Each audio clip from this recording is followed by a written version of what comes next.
느헤미야서 9장 1절로 봉독해 드리겠습니다. 그달 29날에 이스라엘 자손이 다 모여 금식하며 굵은 베옷을 입고 티끌을 무릅쓰고 모든 이방 사람들과 절교하고 서서 자기의 죄와 조상들의 허물을 자복하고 이날의 낮 4분의 1은 제자리에 서서 그들의 하나님 여호와의 율법책을 낭독하고 낮 4분의 1은 죄를 자복하며 그들의 하나님 여호와께 경배하는데 레위 사람 예수아와 바니와 감미엘과 스바냐와 분니와 세레바와 바니와 그나니는 단에 올라서서 큰 소리로 그들의 하나님 여호와께 부르짖고 또 레위 사람 예수아와 감미엘과 바니와 하삼느야와 세레바와 호디야와 스바냐와 보다히야는 이르기를 너희 무리는 마땅히 일어나 영원부터 영원까지 계신 너희 하나님 여호와를 송축할지어다. 주여, 주의 영화로운 이름을 송축하올 것은 주의 이름이 존귀하여 모든 송축이나 찬양에서 뛰어남이니이다. 아멘. 하나님을 마침내 찬양하는 데까지 나아가는 모습이 되겠습니다. 참 이스라엘 백성들 그동안 어려움이 많았었지요. 바벨론 포로 잡혀갔다가 70년 만에 돌아오긴 했지만 바로 성전을 재건하지 못했었고, 그래서 차일피일 미루다가 몇십 년 후에 성전이 겨우 준공이 되었지만 그 이후에 적들의 그 위협 때문에 성곽을 건축하지 못했습니다. 한마디로 불안한 삶이 계속되었었지요. 그러다가 그 소식을 들은 느헤미야가 그 먼 바벨론에서부터 직접 달려왔습니다. 그래서 백성들 붙들고 그 허약한 백성들, 스스로는 아무것도 할 수 없다고 하는 그들을 붙들고 성곽을 재건했습니다. 얼마나 치밀하게, 얼마나 정교하게, 그리고 얼마나 신속하게 이 일을 했는지 불과 52일 만에 준공을 하고 말았습니다. 이렇게 놀라운 역사가 순식간에 이루어지니까 대적들은 두려워 벌벌 떨게 됐지요. 처음에는 위협하다가 나중에는 두려워 떨게 됐지요. 그 대신 백성들은 또 너무나 평안한 가운데 기쁨을 만끽하고 있습니다. 마침 7월 15일이 되었습니다. 7월 15일은 공식으로 여호와의 절기 중에 하나입니다. 절기 중에서 최고로 큰 절기라고도 말할 수 있죠. 바로 초막절입니다. 그래서 온 백성들을 향해서 특별히 에스라를 초대를 했지요. 에스라를 초대해가지고 그 광장에 모여서 거기서 초막을 짓고, 그리고 낮에는 하나님의 말씀을 듣습니다. 그 말씀을 무려 일주일간 집중적으로 들었지요. 듣고 나니까 온 백성들이 다 돌아오게 된 거지요. 너무나 감격스러운 초막절이었습니다. 여호수아 이래로 이렇게 거대하고 성대한, 그리고 감격스러운 이런 집회를 한 적이 없었어요. 그러니 얼마만입니까? 정말 나라 회복된 것만 해도 감사하고 성곽을 재건한 것만 해도 감사한데 말씀으로 이제 다스릴 수 있는 그런 배경이 만들어지니 얼마나 기쁘냐 그 말이죠. 이 감격을 그대로 유지하기 위해서 15일에서부터 일주간 초막절 지냈지요. 그리고 대회까지 열었지요. 그리고 그달 29날에 이렇게 됩니다. 29날에 24일이죠. 그러니까 그 달에 7월 24일이라 그 말이죠. 7월 15일부터 초막절 행사가 있었고요. 그 행사를 한 8일간 한 겁니다. 8일간 하고 그리고 그달 스무 나흔 날에 24일이죠. 그러니까 아마 그 다음 날 같아요. 원래는 그렇게 행사를 일주일간 했으면 이제 뭐 힘도 다 떨어졌을 테고요. 양식도 다 떨어졌을 테고 더 이상 뭐 할 힘이 없지요. 힘이 없고 이제는 해산이다. 다 집으로 돌아가라. 이제 그래야 될 판인데 이 백성들이 집으로 돌아가질 않네요. 집으로 돌아가질 않고 그달 스무 나흔 날에 이스라엘 자손이 다 모여 금식하며 굵은 베옷을 입고 티끌을 무릅쓰며 갑자기 이 백성들의 마음이 다 바뀌었습니다. 물론 나쁘게 바뀐 건 아니고요. 너무너무 좋게 바뀌었어요. 전에 같으면 자기들 잘났다 생각하고 자기들은 억울하다 생각하고 자기들은 힘들었다 생각하고 모든 게 자기 탓이 아니라 주변 탓이고 저 먼 나라 바벨론 탓이었고 온통 이방 나라 탓이었고 대적들 탓이었고 계속 원망 불평 이런 것만 있었죠. 그리고 자기 동족을 향해서도 어떤 면에서 어려울 때 도와주지 않는다고 지난번에 한번 데모하듯이 한 적이 있잖아요. 그것도 서로 간에 원망이 생겼던 거예요. 그런데 이 모든 것이 하나님의 말씀을 듣고 보니 생각이 바뀐 겁니다. 어떻게 바뀌었습니까? 모두가 다 하나님 앞에 엎드리는 자세로 바뀌어졌습니다. 그래서 다 모여 금식하며 자, 이거는 뭐 어쩌면은 공식적인 행사라기보다는 자발적인 뉘우침에서부터 출발했을 겁니다.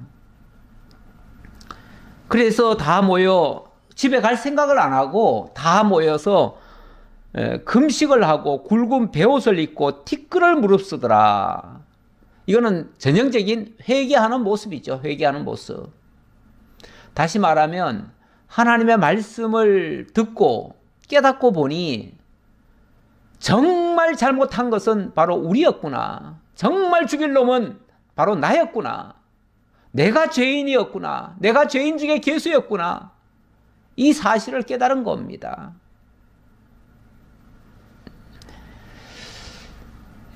정말 이게 놀랍지요.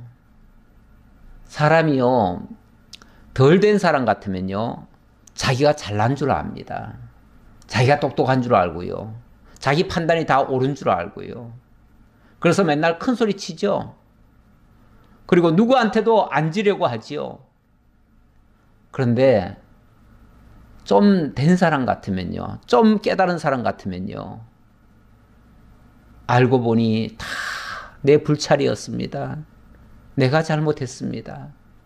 내 실수가 이렇게 많았군요. 내가 이렇게 미련하고 어리석었습니다. 하고 원망하던 말투가 자기 죄를 고백하는 모습으로 바뀌어질 겁니다. 지금 바로 이스라엘 백성들의 모습이 이렇게 바뀐 거예요. 바뀌어서 자, 말로만 그렇게 하는 게 아니라 진짜 자기들이 무엇을 잘못했는지를 아니까 이제부터 그 잘못된 것들을 다 버리겠습니다. 다 내다 버리겠습니다. 그동안 정말 좋지도 않은 것, 악한 것, 그런 것들을 껴안고 살았잖아요. 그게 좋은 줄 알고 살았잖아요. 그래서 온갖 짓 다 했잖아요. 지난번에 그런 일도 있었잖아요. 성곽 짓고 난 다음에 나중에 알고 보니까 그들 가운데에서 뭐 이방 여인을 취한 자들도 있었고 또 형제들에게 돈을 빌려주고 무리한 이자를 받아 먹은 사람도 있었고 좌우간 서로 간에 신뢰를 다 잃어버릴 정도로 서로 간에 미워하고 이런 일들이 많이 있었습니다. 그런데 말씀을 깨닫고 보니 그런 것들이 다 내 잘못이라는 것이 드러난 겁니다. 그래서 2절에 이렇게 나오지요. 모든 이방 사람들과 절교하고 더 이상 이방 여인을 취하는 일이나 이방 사람들처럼 사는 방식이나 이런 것들을 다 끊었다 그 말이죠. 더 이상 그것이 잘못됐다는 것을 아니까 더 이상 그 짓은 안 하겠다라고 스스로 절교를 선언한 겁니다. 그리고 자기의 죄와 조상들의 허물을 자복하고 내가 정말 죄인이었구나 라는 사실을 비로소 깨달은 겁니다. 원래 하나님의 말씀을 제대로 알면요, 교만할 수가 없습니다. 건방진 행동할 수가 없어요. 남을 무시하고 남을 깔보고 남을 욕하고 이럴 수가 없습니다. 왜요? 말씀 앞에 서보면 말씀이 나한테 비춰지면 나의 더럽고 추한 모습들이 더 드러나니까요. 나의 부정된 모습이 더 많잖아요. 그러면 오히려 부끄러워요. 지나온 날에 나의 삶들이 부끄러워지는 거예요. 그러니까 당연히 내가 죄인으로소이다. 그래서 죄를 자복했다 그 말이에요. 대표적인 사람이 사도 바울 아닙니까? 사도 바울 인간적으로 얼마나 잘난 사람이었습니까? 얼마나 대단한 사람이었습니까? 그렇게 잘났기에 의기양양했고 그리고 하나님을 위한 열심을 낸다치고 예수 믿는 사람들 잡아 죽이는 일에 앞장서지 않았습니까? 근데 나중에 말씀 깨닫고 하나님 만나고 보니까 자기가 미친 짓을 한 거예요. 자기가 정말로 너무너무 악한 짓을 한 거예요. 그래서 어떻게 나옵니까? 나는 죄인 중에 괴수였다. 나는 해방자요, 핍박자요, 폭행자였다. 뭐 이 정도로 고백하더니 나중에는 죄인 중에 괴수였다라고 얘기를 해요. 그 사람이 진짜 뭐 죄인 중에 괴수였고 딴 사람들보다 월등히 더 악한 짓을 많이 해서 그 소리 합니까? 바뀐 것은 하나님이 그 사람 속으로 들어온 거예요. 그리고 하나님의 말씀이 들어온 거예요. 말씀을 깨닫고 보니 정말 내가 얼마나 악한 자인가를 드러냈다 그 말이에요. 드러났다 그 말이에요. 수많은 사람들이 지금도 여전히 잘난 체하고 남 비판하기에 급급하고 남 정죄하기에 바쁘고 그리고 온갖 평가 다 하고 이런 사람들이 있잖아요. 그 사람들은 죄송하지만 자기가 하나님의 말씀 앞에 바로 서 있지 않다고 하는 증명일 수도 있습니다. 그것이 진짜 하나님 앞에 서 있다면요, 먼저 자기 죄가 드러나요.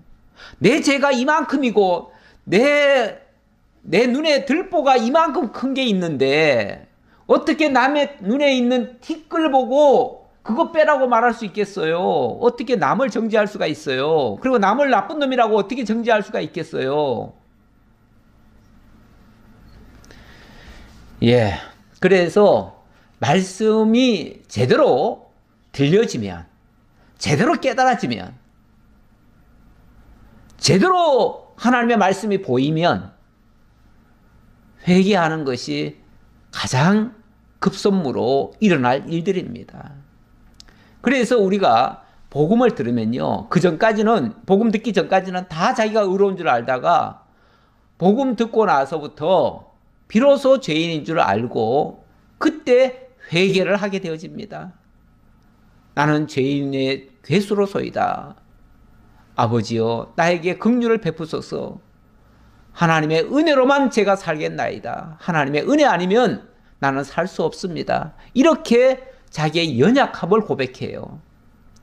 그래서 예수 믿기 전에는 다 강했던 사람들이 예수 믿고 나서는 어찌 보면 하나님 앞에 연약한 자로 자신을 낮추고 이렇게 바뀌어지는 것이 정상이죠.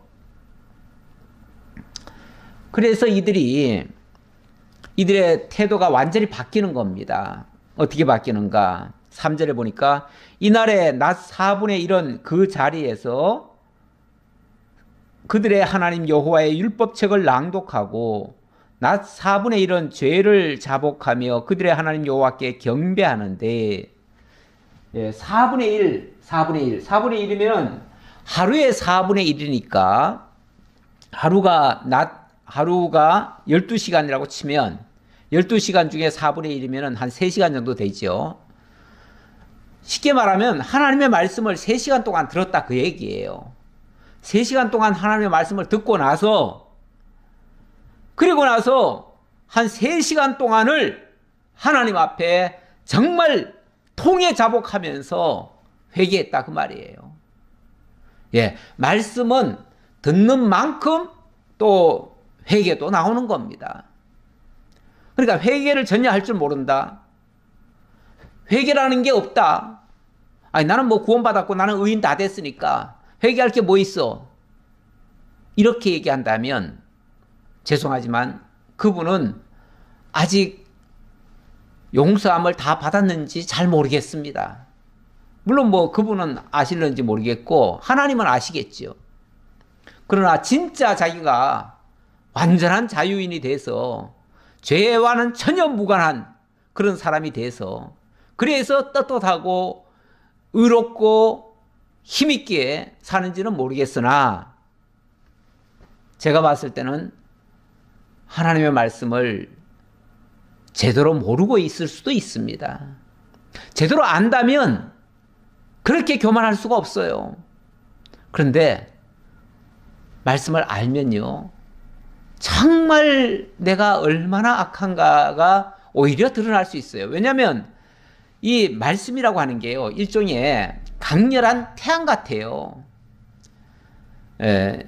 이 원래 어두컴컴한 데서는요, 먼지 같은 게 잘 안 보입니다. 그러니까 다 깨끗한 줄 알지요.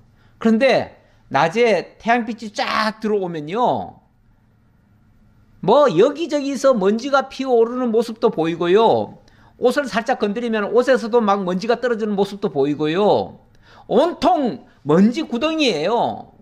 평소에 깨끗하다고 생각했는데도 빛이 들어오면 그렇다 그 말이에요.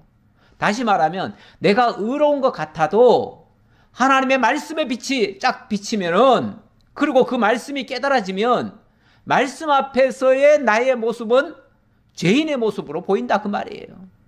물론 하나님께서 더 이상 우리 죄를 묻지 않겠다. 내가 너를 의롭다 해주겠다. 그래서 우리를 칭의인으로 만들어 주셨어요. 의롭다고 하셨어요. 하셨지만 그러나 내 자신이 완벽하게 깨끗하게 완전히 탈바꿈이 되어서 의롭다고 해준 게 아니라 그리스도의 보혈의 피를 보고 그리스도 안에 있는 우리를 의롭다라고 칭해준 거예요. 그거는 우리가 그리스도 안에 머물라고 하는 뜻에서 한 말이지, 그리스도와 상관없이 나는 이미 구원받았으니까 나는 의롭다 이렇게 하라고 주신 말씀이 아니에요. 만약의 경우 막말로 우리가 의롭게 됐다 생각하고 이제부터는 예수 안 믿어도 되겠네, 이미 다 구원받았으니까. 그리고 이건 물론 막말입니다. 막말이지만 오늘부터 예수 안 믿는다고 해봅시다.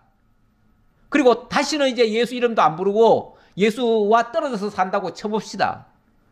그래도 그 사람이 의롭고 그 사람이 구원받았습니까? 더 이상 예수가 없는데도 구원받았느냐 그 말이에요. 그렇지 않습니다. 예수 밖으로 나가는 순간 다시 모든 죄가 여전히 다 죄인으로 드러날 겁니다. 다만 그리스도로 우리가 옷 입어버리면 우리 속은 더럽고 추한 모습이 있을지라도 그리스도의 의의 옷이 우리를 가리워주니까 하나님이 보실 때 그리스도를 통해서 의롭다라고 칭해준 것뿐이에요.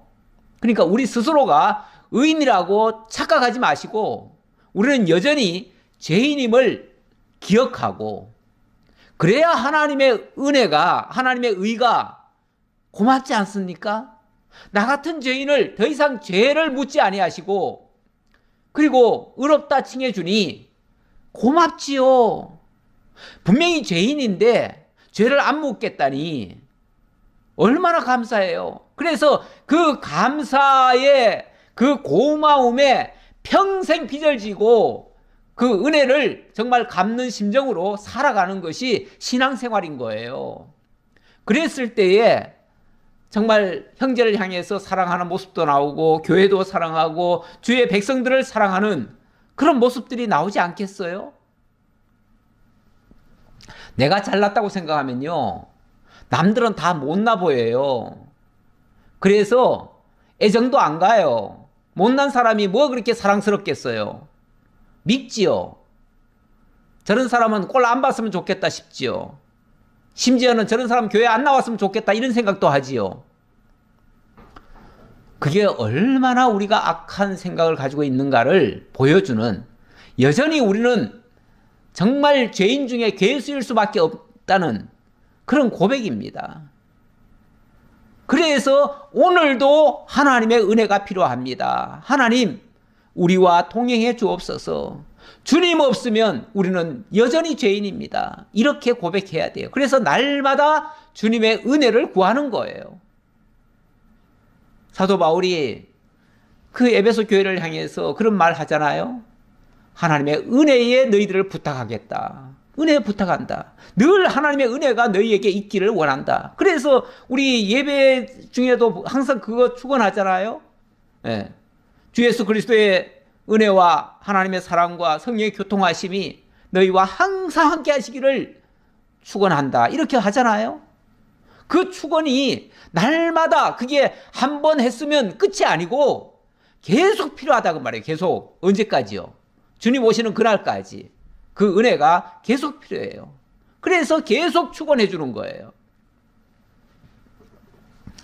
예, 한 번 다 됐다라고 생각하시는 거는 옳지 않다. 그 말씀을 드리고요. 자, 레위 사람 예수아와, 자, 일단 이 말씀 제가 이거 도표를 하나 가져왔는데, 자, 일단 하나님의 말씀이 선포되어지면 그 말씀을 듣는 자가 있고 듣지 않는 자가 있어요. 듣는 자와 듣지 않는 자는 어떻게 나뉘어지는가? 듣는 자는 당연히 어찌할꼬 하는 회개의 역사가 일어나요. 그리고는 정말 주님만을 더욱 붙잡지요. 나의 살 길은 주님밖에 없다. 그래서 주님을 굳게 믿지요. 거기서 구원이 나오고 거기서 하나님을 찬양하는 것이 나온다 그 말이에요. 하나님의, 우리가 알고 나면 하나님의 은혜가 더 크잖아요. 그래서 하나님을 찬양하는 게 나오고, 만약에 이 말씀이 듣지 않아진다면, 들려지지 않는다면, 그러면 마음속에 우리가 죄인이라는 말도 거슬려요. 하나님의 말씀이 달콤하게 들리는 것이 아니라 그게 아주 듣기가 싫어져 버려요. 그러니까 당연히 거부하고 대적하고, 그러다 보니 교회도 점점 나오기 싫어지고, 뭐 성도들도 보고 싶지도 않고 이렇게 나오는 거죠. 점점. 이게 결국은 말씀을 듣지 않고 있다고 하는 증거예요.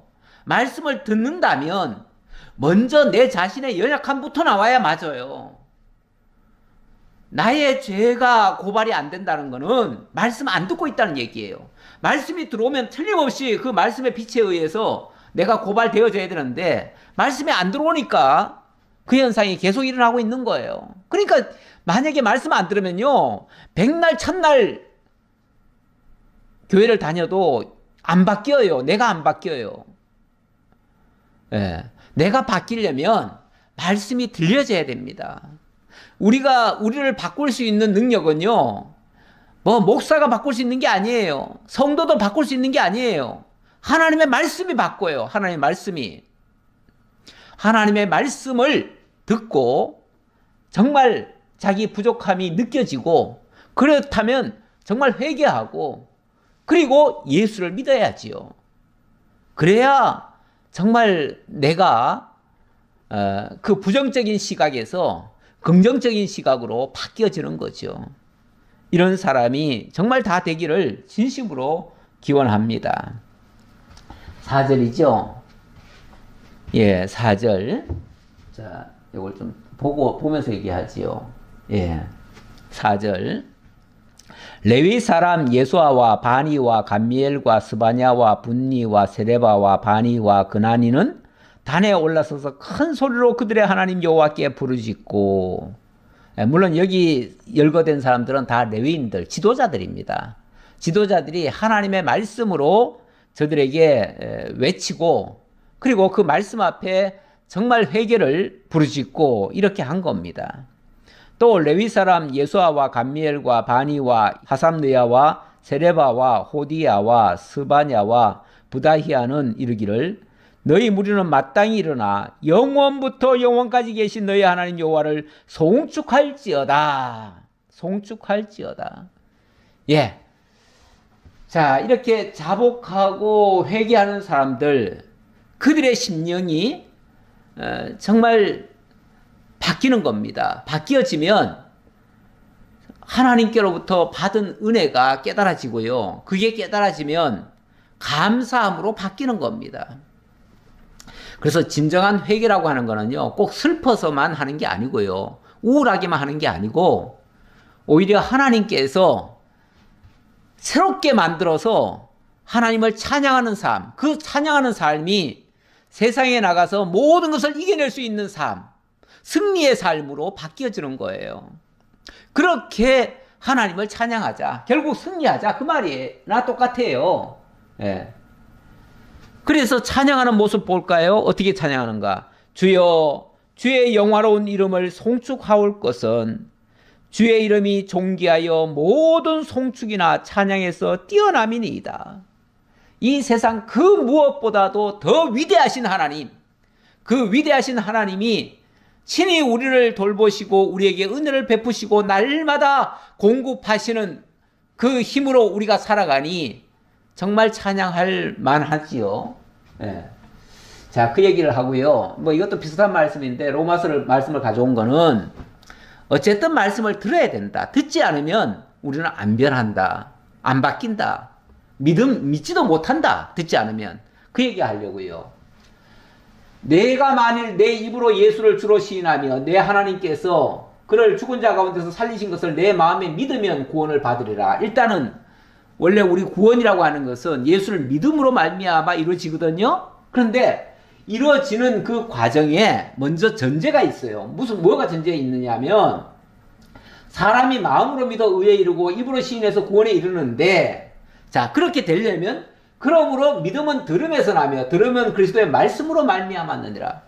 먼저 하나님의 말씀이 들려져야 돼요. 그것도 그냥 지식적인 말씀으로 들려서는 소용없어요. 예, 고린도서 7장에 가면 7장인가 8장인가요? 예, 이 지식은 오히려 교만을 만들어낸다고 그래요.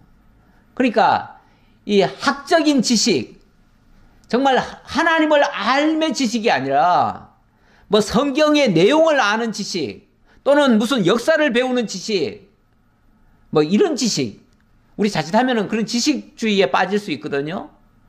만약에 그런 지식주의에 빠지면요, 그 지식은 자기를 교만하게 만들어요. 나 너보다 더 잘한다. 너 이것도 모르지? 그러면서 자기를 자랑하고 뭐 좀 안다는 거 가지고 자기 자랑하는 거죠. 그리고 남에게 가르치려고만 덤비죠. 원래 말씀이라고 하는 거는 자기가 받고 자기가 새롭게 되는 거예요. 자기 죄를 발견하는 거예요. 그러면 자기가 바뀔 거 아니겠어요? 그런데 만약에 말씀을 들었다고 칩시다. 그런데 이걸 지식적으로 받는 사람은요, 자기에게 적용을 시키는 게 아니라 그 알량한 지식을 가지고 어디다 써먹냐면 남을 판다는 데 써버려요. 그리고 남을 정죄해요. 너 이것도 모르잖아. 그러니까 너는 내 말 들어. 이런 식이 돼버려요. 이렇게 되면은 교만한 거죠. 자기는 하나도 안 바뀌고 남만 고치려고 드니까 그거는 오히려 망치는 일이 돼버려요. 그래서 그건 지식은 교만하게 한다는 소리가 그래서 나온 거예요. 아니, 하나님을 제대로 알면 얼마나 좋겠어요. 그런데 그렇게 학적인 지식 가지고는 남 판단하기나 좋아해요. 말씀 어중간하게 아시는 분들은요, 앉아가지고 하나님의 말씀을 전하는 그 사람을 평가하고 있어요. 예, 평가하는 경우도 있어요. 평가하는 경우. 이것도 문제입니다. 이것도. 물론 엉터리 같은 말씀에 무조건 아멘 하면 안 되지요. 그러나 일단 성경 그 자체에는 우리가 아멘을 하고요. 하나님의 말씀이 해석이 잘못됐을 때는 정말 그러한가 해서 확인하고요. 그게 신사적이니까요. 그렇게 하고 정말 그 말씀이 정말 성경의 본뜻과 일치된다고 하면 아멘하고 순종하셔야지요. 그런데 그렇게 하나 안 거 가지고 남을 가르치려 들고 남에게 평가나 하려고 하면 되겠어요? 안 되지요. 예. 예, 이렇게 찬양하는 신앙으로 바뀌는 것은 승리의 모습입니다. 자, 그리고 6절로부터 32절까지 조금 길게 돼 있는데요. 이거는 창세기부터 역사서까지, 그러니까 이 지금 느헤미야 에스더서까지가 역사서 아닙니까? 그러니까 창세기부터 해가지고 지금까지의 성경 전체를 어찌 보면 쫙 열거해 주는 듯한 내용이에요. 그래서 그 역사적인 그 사실 그대로를 회고를 하면서 어찌 보면 이거는 느헤미야가 하나님의 말씀을 총정리해 가지고 그들에게 들려주는 말씀이라고 볼 수 있어요. 이게 굉장히 중요하죠. 사실은 이런 식의 내용은 오늘 우리들도 그렇게 하고 있습니다. 저도 성경을 어디를 가르치면은 지금은 뭐 느헤미야를 지금 배우고 있지만 느헤미야를 배우면 느헤미야 본론에서만 얘기하는 게 아니라 지금까지 창세기부터 쭉 이어온 하나님의 역사를 쭉 한 번씩 열거하지요. 열거하고 강의에 들어가지요. 왜 그렇게 하냐면 그게 지금까지의 그 흐름 속에서 오늘 이 자리까지 온 거거든요. 그래서 이 배경이 없이는 이걸 제대로 이해할 수가 없어요. 그래서 제대로 알려면은 성경 전체를 깨고 있어야 돼요. 물론 우리가 한꺼번에 모든 걸 다 할 수는 없습니다. 그래서 큰 틀에서 성경 전체 내용이 무엇인가를 알고 그 다음에 부분적으로 또 세부적으로 깊이 있게 들어가면 그러면 성경 전체가 제대로 보이는 겁니다. 자, 그런 의미에서 창세기부터 역사서 내용을 회고하는 장면인데요. 일단 9장 6절 볼까요? 오직 주는 여호와시라. 하늘과 하늘들의 하늘과 이를 성신과 땅 위의 만물과 바다와 그 가운데 모든 것을 지으시고 다 보존하시오니 모든 천군이 주께 경배하나이다. 이거는 뭐 내용으로 말하자면 이게 창세기 천지 창조한 내용 아닙니까? 천지 창조하니까 하나님께서 이럴 성신과 땅 위의 모든 만물과 바다 가운데 모든 걸 다 지으니까 천군이 주께 경배하나이다. 이 말은 천군이라는 말은 우리 흔히 왜 천군 천사들 이렇게 얘기하잖아요. 하늘의 군사들, 하늘의 모든 영들을 천군이라고 얘기를 합니다. 다 천사와 같은 존재들이죠. 그래서 천군 천사들이 다 하나님을 찬양하더라 그 말이죠. 이건 창세기 내용을 하나님 깨닫고 나면 찬양할 수밖에 없다 그 얘기예요. 그 다음 7절 8절 보니까 주는 하나님 여호와시라. 옛적에 아브라함을 택하시고 갈대아 우르에서 인도하여 내시고 아브라함이라는 이름을 주시고 그의 마음이 주 앞에서 충성됨을 보시고 그와 더불어 언약을 세우사 가나안 족속과 헷 족속과 아모리 족속과 브리스 족속과 여부스 족속과 기르가스 족속의 땅을 그의 씨에게 주리라 하시더니 그 말씀대로 이루셨사오니 주는 의로우심이니이다.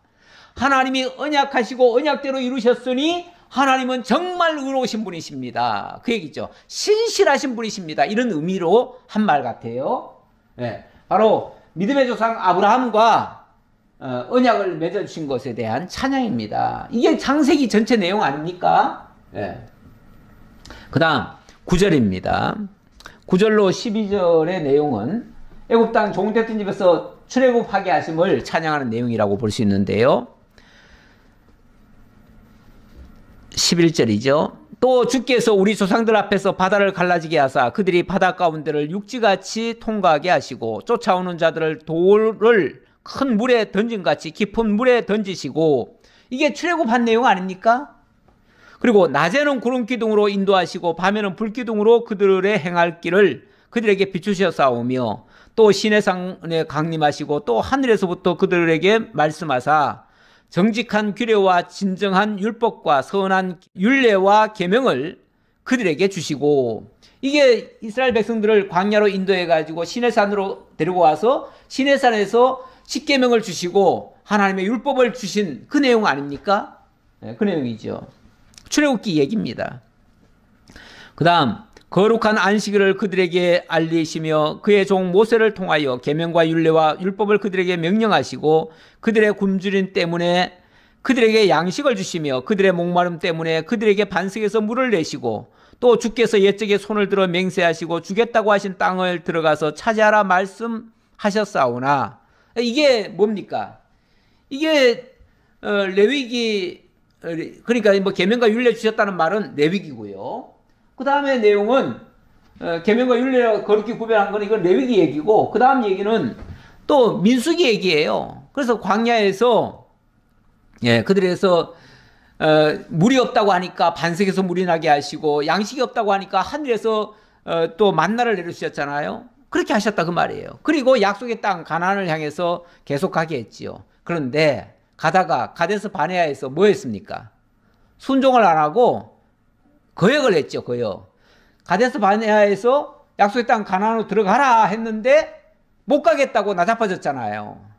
그것 때문에 16절 그들과 우리 조상들이 교만하고 목을 굳게 하여 주의 명령을 듣지 아니하고 거역하며 주께서 그들 가운데서 행하신 기사를 기억하지 아니하고 목을 굳게 하며 패역하여 스스로 한 우두머리를 세우고 종되었던 땅으로 돌아가고자 하였나이다.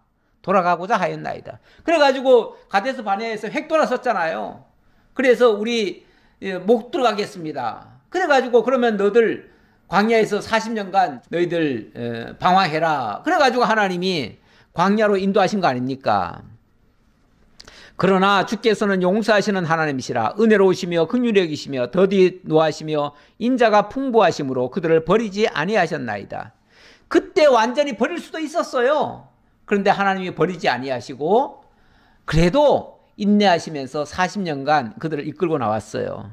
그런데 그들이 자기들을 위하여 송아지를 부어 만들고 이르기를 이는 곧 너희를 인도하여 애굽에서 나오게 한 신이라 하여 하나님을 크게 모독하였사오나 주께서는 주의 크신 긍휼로 그들을 광야에 버리지 아니하시고 낮에는 구름 기둥이 그들에게서 떠나지 아니하고 길을 인도하며 밤에는 불 기둥이 그들의 갈 길을 비추게 하셨사오며. 이게 민수기 내용이라고 볼 수 있습니다. 자, 이렇게 하나님께서 그들에게 약속의 땅을 향해서 끝까지 하나님이 참으신 거죠. 참으셨어요. 그리고 아까 그들에게 진노해서 다 진멸시킬 수도 있었는데 하나님이 그들을 용서하셨다 그랬죠. 용서하셨을 때 그냥 용서해 준 건 아니고요. 그때 모세가 정말 중보의 기도, 하나님이여 정말 하나님께서 이 백성을 다 쓸어버리시겠다면 차라리 제 이름도 지워 주옵소서, 이렇게 기도하지요. 그게 중보 기도입니다.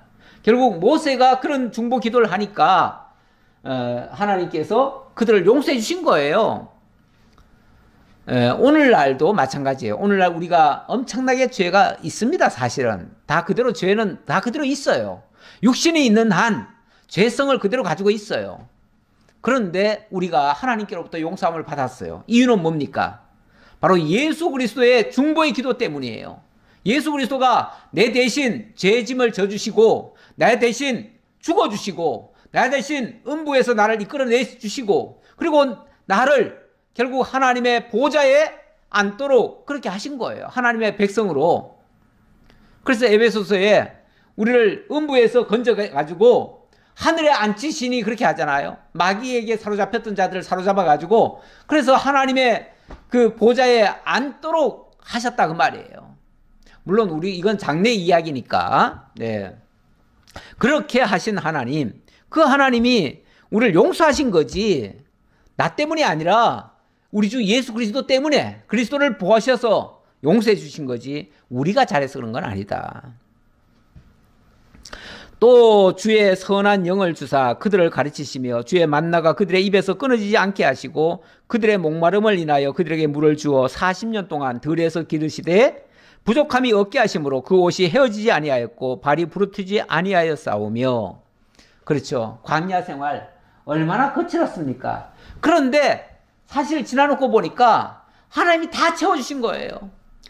뭐 신발도 떨어지지 않게 하셨고 옷도 헤어지지 않게 하셨고, 그리고 양식도 하루도 거르지 않고 매일같이 만나 내려주셨고, 안식일 날은 이틀치를 거두게 하셔가지고 또 그것도 또 먹게 하시고 날마다 일용할 양식으로 주셨잖아요. 그게 하나님의 그 사랑을 계속 공급한 거예요. 또 나라들과 족속들을 그들에게 각각 나눠주심에 그들이 시온의 땅 곧 헤스본 왕의 땅과 바산 왕 옥의 땅을 차지하였나이다. 이건 이제 동편 땅 차지했다는 얘기예요. 주께서 그들의 자손을 하늘의 별같이 많게 하시고 전에 그들의 열조에게 들어가서 차지하라고 말씀하신 땅으로 인도하여 이르게 하셨으므로 그 자손이 들어가서 땅을 차지하되, 주께서 그 땅 가나안 주민들이 그들 앞에 복종하게 하실 때에 가나안 사람들과 그들의 왕들과 본토 여러 족속들을 그들의 손에 넘겨 임의로 행하게 하심에, 이게 이제 여호수아 얘기 아닙니까? 결국 여호수아 약속의 땅 가나안 정복하고 그 땅에서 하나님이 구원해 주셨다 그 말이죠.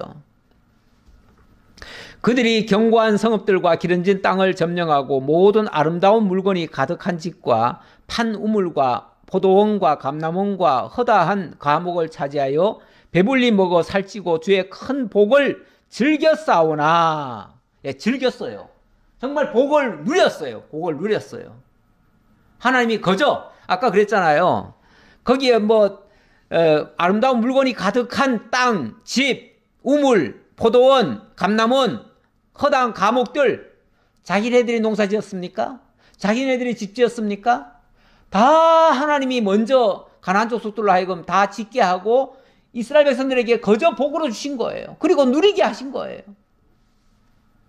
그런데도 불구하고 26절에 보니까 그들은 순종하지 아니하고 주를 거역하며 주의 율법을 등지고 주께로 돌아오기를 권면하는 선지자들을 죽여 주를 심히 모독하였나이다.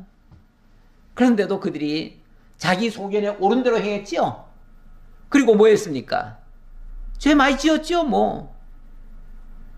심지어는 하나님이 선지자들을 보내가지고 그런 짓 하지 말아라 했더니 선지자들까지 죽여버려요. 선지자들까지. 듣기 싫다고. 그렇죠. 너들 잘못했다 회개해라 하면은 누구든지 다 듣기 싫어 하더라고요. 보니까. 아유 대단하십니다. 위대하십니다. 막 축혀주고 막 자랑해드리고 빛나게 해드리면은 다 좋아하시더라고요.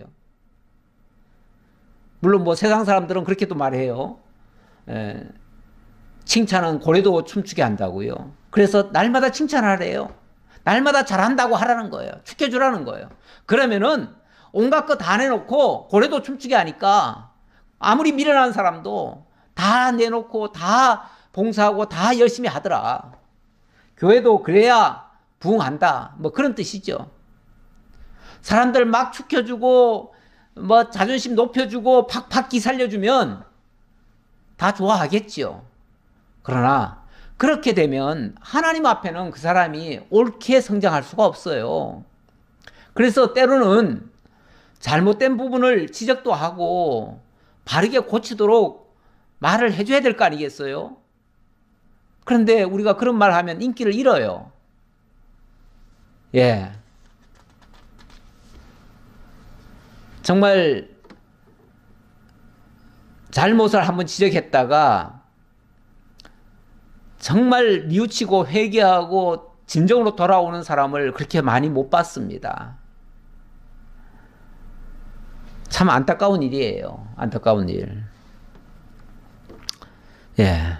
그러나 듣기 싫어하든 때로는 미움을 받더라도 하나님의 종들이라면 하나님의 말씀을 전할 수밖에 없습니다. 있는 그대로 전할 수밖에 없어요. 때로는 가슴을 찌르고 정말 폐부를 찔러 쪼개기까지 하는 그런 말씀이 될 수도 있어요. 아프지요, 당연히. 그런 소리 들으면. 하나님의 말씀이 아프라고 주는 거예요. 나 고치라고 주는 거예요. 나 바로 세우라고 주는 거예요. 그러니 아프지요, 당연히.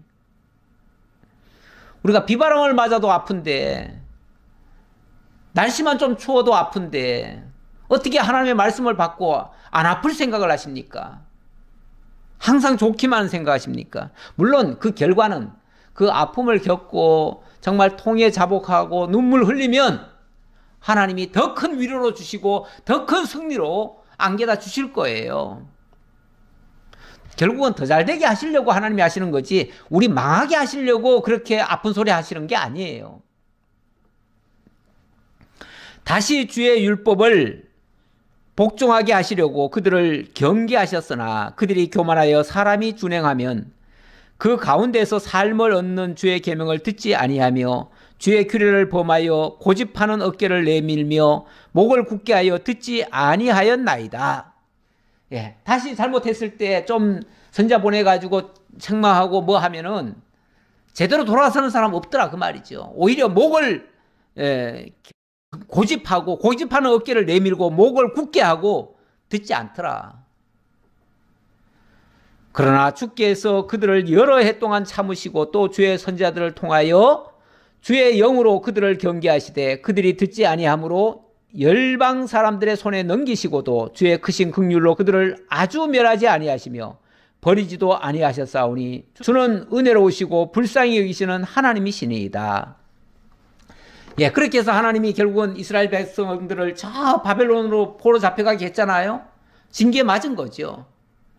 그런데 하나님이 아주 버리시지 않고 그들 중에서 다시 또 회복을 해서 돌아오게 하십니다. 이게 역사서들이에요. 사무엘 상하, 역대 상하, 열왕기 상하, 그리고 에스라, 느헤미야 이런 얘기 아닙니까? 역대 상하까지 일단 얘기해야겠죠. 그리고 나서 이제 돌아오는 얘기는 에스라, 느헤미야, 에스더서죠. 예.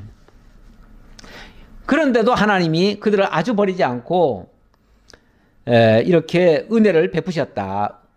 그랬죠? 32절. 우리의 하나님이여 광대하시고 능하시고 두려우시며 언약과 인자하심을 지키시는 하나님이여 우리와 우리 왕들과 방백들과 제사장들과 선자들과 조상들과 주의 모든 백성이 앗수르 왕들의 때로부터 오늘까지 당한 모든 환난을 이제 작게 여기지 마옵소서.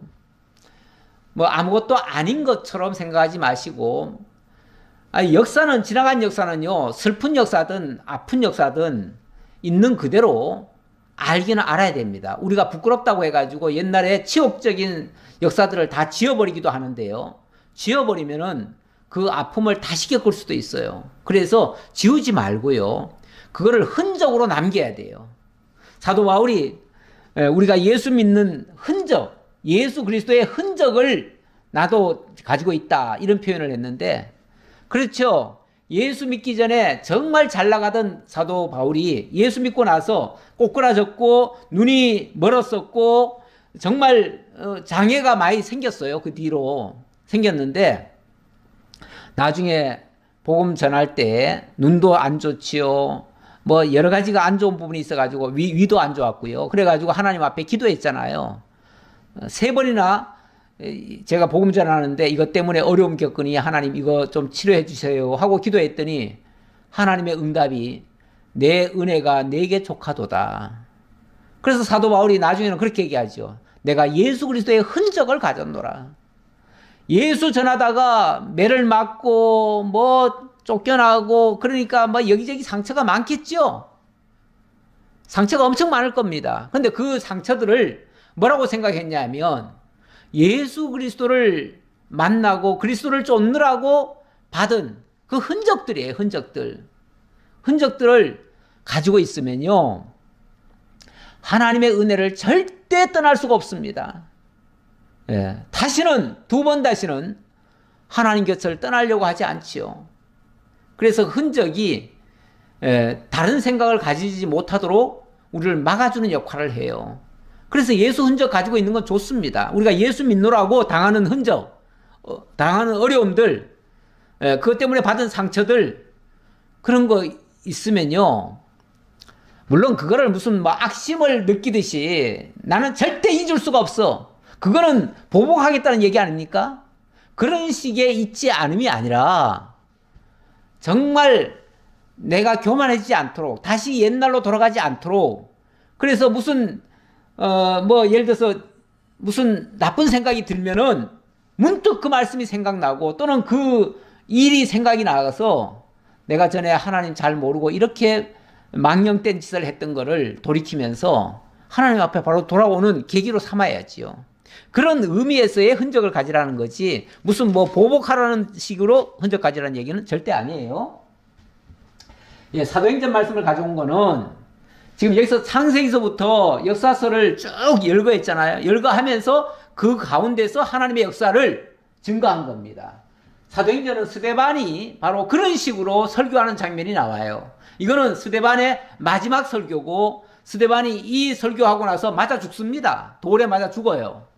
돌에 맞아 죽으면서 설교하는 장면이 보면은, 들으소서 우리 조상 아브라함이 하란에 있기 전 메소포타미아에 있을 때 영광의 하나님이 그들에게 이렇게 언약하셨다. 그 언약대로 이렇게 이루셨다. 그리고 그 약속한 대로 예수 그리스도를 보내셨다. 그래서 그 예수가 바로 하나님의 언약하신 것을 이루는 내용이다. 그런 식으로 증거했죠. 그랬더니 그냥 아브라함을 예수에게 연결해서 얘기하니까 그들은 저놈은 신성을 모독한다, 또는 우리 조상 아브라함을 욕보인다 해가지고 돌로 쳐서 죽여버린 거 아닙니까? 예. 그런데 물론 미움받을 소리일 수도 있습니다. 하지만 이것이 정석이다, 이렇게 증거하는 것이 정석이다. 저는 그걸 때문에 이 말씀을 인용을 한 겁니다. 우리는 정석으로 해야지요. 미워한다고 안 합니까? 해야 될 거를.